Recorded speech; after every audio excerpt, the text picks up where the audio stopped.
చూడండి, మా ఇంట్లో నాటుకోళ్ళు చేస్తాం మేము. దానికోసమని ఈరోజు పండుగ ఉంది. చూడండి, ఇట్లా కాళ్ళు కాల్చి కొట్టియాలి, ఉప్పు పసుపు వేసి కడగాలి బాగా. దీనికి ఏమైనా చిన్న చిన్న ఎంటికల్లా ఉంటే తీసేయాలి, లేకపోతే దగ్గు వస్తుంది. చూడండి, ఇట్లా ముక్కలు బాగా పెద్ద పెద్ద ముక్కలే కొట్టించారు. అయితే ఒక 3 విజిల్ పెట్టిన, ఇది కొంచెం ముదిరిపోయింది కోడి, అయితే ఉడకదు తొందరగా. అందుకోసమైనా కొంచెం ఉప్పు కొద్దిగా పసుపు వేసి ఉడకబెట్టి పెట్టుకున్నా. ఎలా చేయాలో చూపిస్తాను మీకు. చూడండి, నాటుకోడి అంటేనే మస్తు ఫేమస్ కదా, అందుకోసమే కొద్దిగా ఘాటుగా చేస్తే చాలా బాగుంటుంది. దీనికి చప్పచప్పగా చేస్తే అసలు బాగోదు, మన మామూలు చికెన్ చేసినట్టు చేయొద్దు. దీన్ని కొంచెం స్పైసీగా చేయాలి. చేస్తే చూడండి, ఇట్లా పెద్ద గిన్నె పెట్టుకొని ఇట్లా నూనె పోస్తున్నాం. పెద్ద గిన్నె అయితేనే మంచిగా మనం కలపడానికి ఈజీగా ఉంటుంది. అందుకోసమని ఇట్లా పెద్ద గిన్నె పెట్టుకున్నాం. ఒక 4 పావుల నూనె పోసుకున్నాం. మా ఇంట్లో కొంచెం ఆయిల్ తక్కువ తింటారు, కాకపోతే ఈరోజు చికెన్ కాబట్టి కొంచెం నాటుకోడి టేస్టీగా ఉండాలని కొంచెం ఎక్కువ వేసిన, కాకపోతే తినరు. కొంచెం ఆయిల్ హీట్ అయింది. చూడండి, చెక్క ఆకు గసాలు వేసిన బాగుంటుంది. ఇట్లా ట్రై చేయండి. ఇది అందరు చేసుకునేలాగానే, కాకపోతే కొంతమందికి రాని వాళ్ళు ఉంటారు కదా, అందుకోసమని చేసి చూస్తున్నాం మీకు. ఇక ఉల్లిగడ్డ ఇట్లా సన్నగా కోసుకొని ఇవి కొంచెం ఫ్రై అయినాక ఇలా కొంచెం వేగిపోవాలి. వేగిపోయిన తర్వాత ఉల్లిగడ్డ వేసుకుందాం. కొంచెం పెద్ద ఉల్లిగడ్డ కోసిన. చూడండి,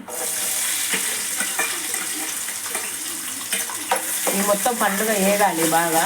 పండుగ వేగితేనే కూర టేస్ట్ ఉంటుంది. ఇట్లా పచ్చి పచ్చి ఉంటే టేస్ట్ ఉండదు, బాగా తొందరగా ఖరాబ్ అవుతుంది కూర. అందుకోసమని ఇట్లా ఏం చేయాలంటే, ఇట్లా మగ్గడానికి తొందరగా మగ్గాలని ఉంటే మనకు కొంచెం ఉప్పు వేయాలి, సన్నుప్పు. కొంచెం సన్నుప్పు వేసుకుంటే తొందరగా మగ్గుతుంది. అందుకోసం మీకు తెలిసే ఉండొచ్చు, కాకపోతే నేను చెప్తున్నాను. ఇట్లా నాటుకోడి మనం బయట కొనుక్కొచ్చుకున్న దానికన్నా మన ఇంట్లో కోసుకుంటుంటే బాగుంటుంది కదా, అందుకే మేము చాపుతున్నాం కోళ్ళను. బాగుంటుంది ఇంట్లో ఫ్రెష్గా కోసుకొని తినేయడం అంటే. చూద్దాము, ఇలా రెడీ అయిపోయింది కదా. ఇట్లా కలిపేసుకున్నాక కొంచెం కలర్ మారినాయి.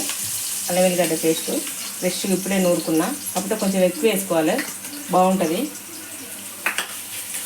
కొంచెం మొత్తం బాగా ఫ్రై అవ్వాలి. ఉల్లిగడ్డ అల్లం వెల్లిగడ్డ బాగా ఫ్రై అయితేనే బాగుంటుంది. ఇది కొంచెం ఫ్రై అయ్యే లోపల మనం కొంచెం పసుపు వేసుకున్నాం. ఒక సగం స్పూను పసుపు వేసుకొని కలిపేసుకున్నాం. స్మెల్ అయితే అదిరిపోతుంది, మీకు సూపర్ వస్తుంది. Okay, hello.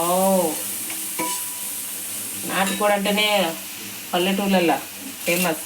కరివేపాకు ఇలా వేసుకొని కొంచెం అంటే చిన్నగా పెట్టుకొని మాడిపోకుండా అడుగున ఇలా కలుపుకోవాలి. కొంచెం అడుగు పడుతుంది, అందుకే మంట కొంచెం చిన్నగా పెట్టుకున్నా. ఏదో ఇట్లా అయింది కదా. ఈ చికెను ఒక 3 విజిల్ పెట్టినని చెప్పినా కదా. కొంచెం వాటర్ ఉంది, ఏం కాదు. కొన్ని వేసేటప్పుడు కొద్దిగా వాటర్ వేసి పెట్టండి, అదే వాటర్ పెట్టి వేసేయండి. ఇట్లా కలుపుకొని ఒక 5 నిమిషాలు మంచిగా ఈ అంతా దీన్ని పట్టేయాలి. ఆయిల్ మొత్తం పడేసి ఫ్రై కావాలి ఇంట్లోనే మంచిగా, లేకపోతే నీసు వాసన వస్తుంది. అందుకోసమని ఒక 5 నిమిషాలు బాగా మగ్గించుకున్న తర్వాత కారం వేసుకుందామండి. నీళ్ళన్నీ ఇంకిపోయినాయి కదా, తర్వాత మనం కారం వేసుకుందాం. మేము కొంచెం కారం ఎక్కువనే తింటాం, అందుకోసమని నాటుకోడు కదా కొంచెం ఘాటుగా అన్నారు పిల్లలు, అందుకోసమే కారం ఎక్కువ వేసినాం. మీ గిన్నె తక్కువ తినే వాళ్ళు ఉంటే తక్కువ వేసుకోండి, కాకపోతే నాటుకోళ్ళ కొంచెం కారం ఎక్కువనే ఉండాలి, లేకపోతే కౌసు వాసన వస్తుంది. కొంచెం అది వేసుకున్నాం, ఉప్పు వేసుకొని కలిపేసుకున్నాం. మంచిగా కలిసే వరకు కలుపుకొని మళ్ళీ ఒక 2 నిమిషాలు. ఇప్పుడే వాటర్ వేయకండి, ముక్కలకు మొత్తం మంచిగా పట్టేయాలి. వాటర్ వేస్తే బాగోదు, అందుకోసమని ఒకసారి కలుపుకొని మనం ఒక 2 నిమిషాలు ఉంచుకుందాం. చూద్దాం, ఇట్లా కారం బాగా ముక్కలు పట్టేసింది కదా. ఇప్పుడు వాటర్ వేసుకుందాం, సరిపడంతా వాటరు. దీనికి చారు ఉంటేనే బాగుంటుంది, అందుకోసమని ఇంకొక గ్లాస్ వేసుకుందాం. ఓకేనా, ఒక సగం వాటర్ గ్లాస్ వేసుకొని మొత్తం కలిపేసుకొని ఇక వదిలేద్దాం.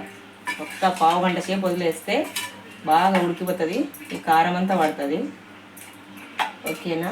తర్వాత మనం నెక్స్ట్ మసాలా కొత్తిమీర వేసుకొని దించేసుకోవడమే. బాగా ఇప్పుడు ఉడికేస్తుంది, ఇంకా దీంట్లో పట్టేస్తుంది. చూడండి ఒక 5 నిమిషాల తర్వాత ఇలా ఉడికిపోయింది. తర్వాత మనం ధనియాల పొడి వేసుకుందాం, ఒక 2 స్పూన్లు. అట్లాగే ఈరోజు తెచ్చిన, మేము ఎప్పుడైనా వేయము, చూద్దామని ఈరోజు చికెన్ మసాలా తీసుకొచ్చిన. టేస్ట్ ఎలా ఉంటుందో వేసేద్దాం. నేను వేయలేదు, ఇదే ఫస్ట్ టైం.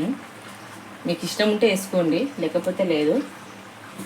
ఉడికిపోయింది ఆల్రెడీ మొత్తం. పుదీనా కొత్తిమీర ఇట్లా కడిగి వేసేసుకుందాం. కొంచెం ఎక్కువనే వేసుకోండి, బాగుంటుంది. చూడండి ఇట్లా వేసి మొత్తం కలుపుకుందాం. కలిపేసుకొని 1 నిమిషం అంతే, ఈ ముక్కలకు మొత్తం ఈ మసాలా పట్టాలి. ఆల్రెడీ ఉడికిపోయింది. ఇలా మొత్తం మసాలా ఒకటి పట్టినాక 1 నిమిషం ఉంచుకొని దించే. చారు ఉంటేనే టేస్ట్ బాగుంటుంది. రొట్టె కానీ చపాతి పూరి ఇలా బాగుంటుంది. అందుకోసమే కొంచెం చారు ఎక్కువ పెట్టి ఘాటు చేసిన, ఇలా మిరియాలు లవంగాలు అన్నీ వేసేసిన, మీకు చూపించలేదు. మళ్ళీ 1 నిమిషం మంచి. చూడండి 1 నిమిషం అయింది, ఉడికిపోయింది. స్టవ్ బంద్ చేసుకొని నాటుకోడి పులుసు రెడీ అయిపోయింది. చూడండి, మీ గిన్నె నచ్చినట్టయితే లైక్ చేయండి, షేర్ చేయండి, కామెంట్ చేయండి. సబ్స్క్రైబ్ చేసుకోవడం మాత్రం మర్చిపోకండి ఫ్రెండ్స్, ప్లీజ్.